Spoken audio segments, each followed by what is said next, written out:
ChatGPT was released by OpenAI in December of 2022. If you haven't had a chance to use this recent advancement in large language models, then today I will provide the steps to sign up. I will also provide a few basic prompts to get started. First, you will need to go to OpenAI to create an account. Then you will select Product, ChatGPT. From there, you'll select Sign Up. And from here, there will be a workflow where you can either use your email address or your Google account. You will need to provide a name, date of birth, and a working phone number. After the process is complete, you'll arrive on the homepage. On the ChatGPT homepage, you'll see we have 3 different sections. On the left-hand side, you can see we have a button that says New Chat. This is also where all of your recent conversations will show up. On the lower left, you can see we have a few different individual account settings. And in the middle, you can see we have a text input as well as a few different examples. Let's go ahead and try the HTTP request. So we'll type in or paste the response and then hit enter. From here, ChatGPT will take our question, how do I make an HTTP request in JavaScript, and it'll provide a response. But how is it doing this? So basically, ChatGPT works like a next word predictor, just like on your phone.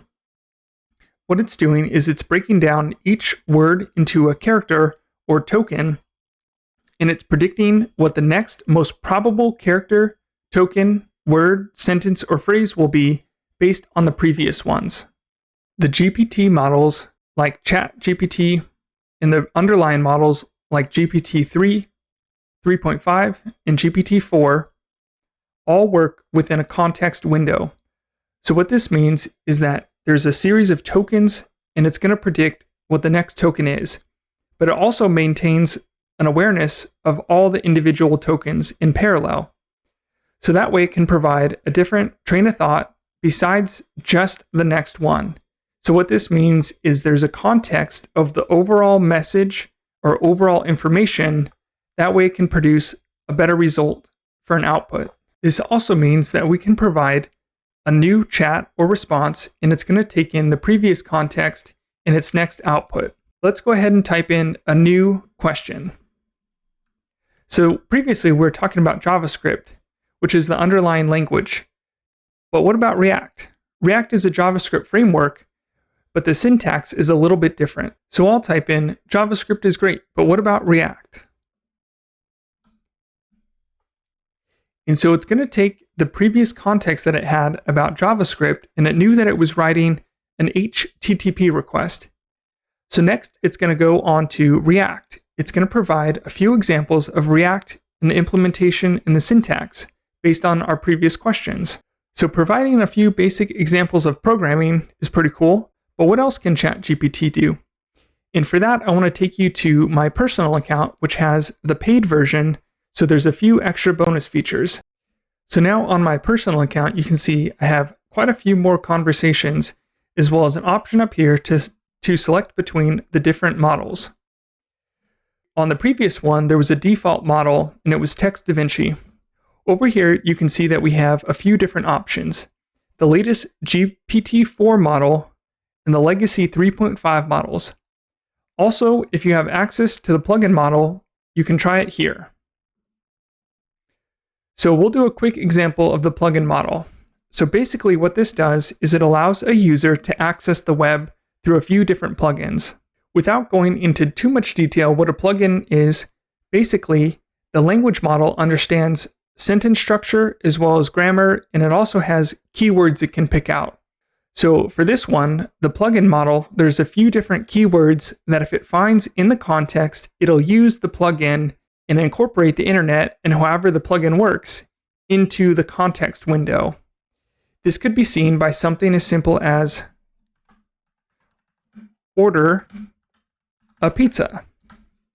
And so now order a pizza is going to have the keywords of ordering and food like pizza. So I have a plugin installed that's OpenTable. And now what it's going to do is it's going to ask me a little bit more questions so that it can better implement OpenTable. So now I'll provide additional context for OpenTable. San Diego, and Veggie. From there, it's going to use the OpenTable plugin. It'll know my location, San Diego, and it'll know Veggie, and now it's going to use OpenTable, which is connected to the internet, and it's going to provide a few different examples based on my response. And those ones you'll be able to see below. So it's going to list out a few different restaurants, and from there, there's a clickable link to now go to either the restaurant website or actually even booking reservation.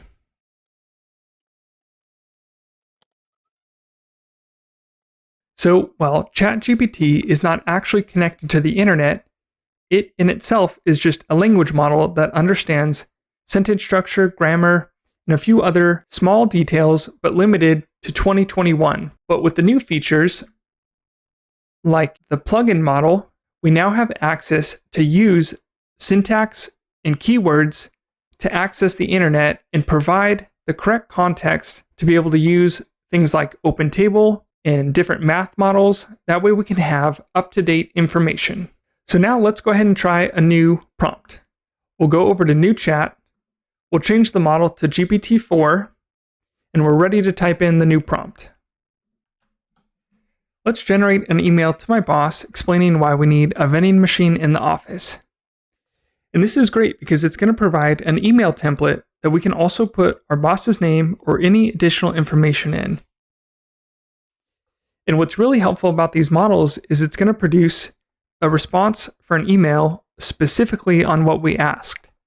But what's even more powerful is after it finishes the response, if we don't like the way that it looks, the tone, maybe the sentences or words used, we can just ask it to rewrite the email in a different tone, using different sentence structure.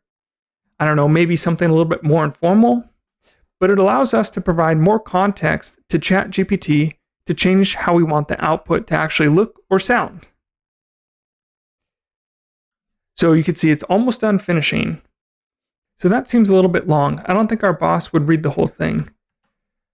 Let's have it shorten it, make it a little bit more conversational, and even mention that time he wanted a root beer and the 7-Eleven was out of them. So now it's going to take in the context that we provided, as well as the context from the previous response, and it'll rewrite the response with the new context. And this way we can keep updating and keep revising our email draft. And this is just one of the ways that ChatGPT is really powerful in that we can provide the entire context up front and then keep making changes on it. Let's say we got the vending machine, but it just broke down. So now if the person who's interviewing for the vending machine repair job had ChatGPT, what they could do is they could create a prompt that would make ChatGPT act like the interviewer. That way they could practice. So let's go ahead and type the prompt in. So in this one, what I have it doing is acting like a professional and experienced human resources manager. I'm providing the details of the persona of a resource manager. I'm providing an example of the interview. And this is called a one-shot or few-shot example, where we provide an example of the context of how we want it to behave. And then I'm providing a few important notes. And so this one you can see, it's starting out the response just like how you would expect from a resource manager. So let's respond like a not very good interviewee. What did you do to help out the team? What was your role? And how did you contribute? I added the root beer. And this is very helpful because what it did is it actually took in the response, it realized it wasn't very good, and it was asking to elaborate more, much like how an interviewer might actually do. They might say, if you give a very basic response, we might ask for more detail. And so this is just one of the ways that you can actually use ChatGPT to simulate different scenarios by providing context, like act like a professional, X, Y, or Z. And so these are just a few different ways of how you can use ChatGPT to generate text, summarize text, and create a situation where you can actually learn and grow by providing context on how you want it to act. And that wraps up our tutorial on how to use the fantastic ChatGPT for AI-driven development. If you found this video helpful, please give it a thumbs up and share it to fellow developers. Remember to subscribe to our channel and hit the notification bell to stay updated with the latest AI-driven tools and techniques. We're excited to see the amazing projects you'll create with ChatGPT. Until next time, keep harnessing the power of AI to revolutionize your development journey.